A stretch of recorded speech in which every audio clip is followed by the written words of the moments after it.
Welcome back to Dying Light 2. In this video we are going through information about the day 1 patch in terms of how does the game feel, has it fixed the game, is the game worth playing. And just quickly before we do jump into the video, if you are not currently subbed to the channel, make sure you do sub, turn notifications on. If you do enjoy the video, don't forget to leave a like, all support is greatly appreciated. And if you want to support me further as a creator, then check out the links in the description, and let's get into it. The very first thing I want to mention is this is based on my personal experience. I've seen a few comments of people playing since the day 1 patch and they've had quite a bad time. A lot of issues are still present, and I would also like to let you all know this is first impressions. This is not a full review of the game. So what I did was I purchased the Ultimate Edition of the game. I was going to anyway, huge fan of Dying Light 1. And I'm not just going to base my opinions and just do videos based on other reviews and stuff. I'm going to put my own input in there too. So far I have played about an hour and a half of the game, and on the Series X, the Xbox Series X. The story, for me personally, is incredibly boring to begin with. There's just no pace to it at all.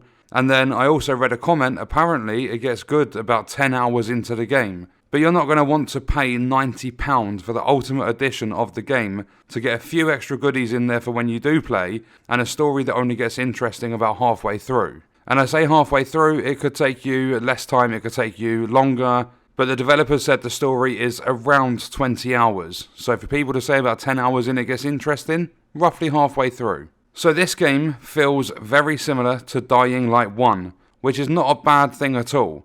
The combat is similar, the zombie hordes are similar so far, even the skills haven't been changed around too much. So whilst people will say that they haven't done much that's innovative, I do enjoy it when developers keep sequels close to the original title. One weird thing I did notice is in the skill menu, some of the skills have audio for their little previews, and some of them don't, and it was just weird to hover over one and it be silent, you just see what's going on in the background, and then other ones have audio there. And I'm playing on streamer mode, so there's no copyright if I include audio and stuff into my videos, so I don't know if that has been a factor in audio not being there in some previews. In the first hour and a half you have quite a few cutscenes, so the game's story does have depth and length, but that just isn't enough to keep players interested for a long time. If the game doesn't attract the player and keep them hooked within the first, I'm going to say 2 to 4 hours, then they're easily going to move away from the game. And obviously, as everything else on my channel that's based on my opinion, it just feels as though the story doesn't have enough depth to it and meaning within the first couple of hours of the game. So in terms of the bugs, I've seen reports of players still having lots and lots of issues, and after my initial video referencing the IGN review, I purposely spent the extra money to buy the game on the Series X, just so I could see the full extent of the issues, as the PC version was stated to have like a lot less issues and run smoother, and typically games will run smoother on a PC in general. And something that was a pleasant surprise, it's very nice to see, the day 1 patch so far seems to have polished most of the issues in the game. In my time on the game so far, I have not experienced a single bug. And yes, I know I put out a community post saying day 1 patch Cyberpunk had the same thing, but I also stated that I would be coming back, and I'm hoping that the game is in a good state so that I can praise Techland and I can bring more positive content for this game. So props to Techland for actually putting out a day 1 patch that made a significant change. As I said, players are still experiencing bugs. I haven't experienced too much of the game, but in my experience so far, it hasn't been bad. I have, however, experienced the awful stamina bar in this game, and it's the most irritating thing in there for me.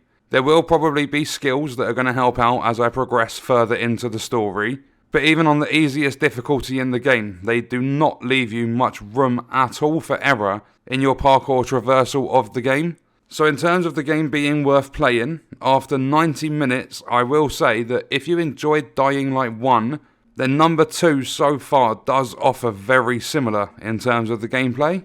The story, however, does take far too long to become interesting enough to want to pay attention to it, but the game itself is quite immersive, and it does seem as though the more time you spend on the game, it's going to become more fun and a better experience. The combat's fun, the parkour's fun, So the gameplay itself is enjoyable, it's just the story lacks, in my opinion. And I'm not wanting a narrative masterpiece, I'm just wanting a story that I actually want to be involved in. So what I'm going to do is leave the video there. I'm going to go back, I'm going to play more of the game, and I'm going to bring updates as I play more. But that's going to do it for now. Let me know your thoughts and stuff in the comments, and I will see you in the next video. I hope you guys enjoyed it.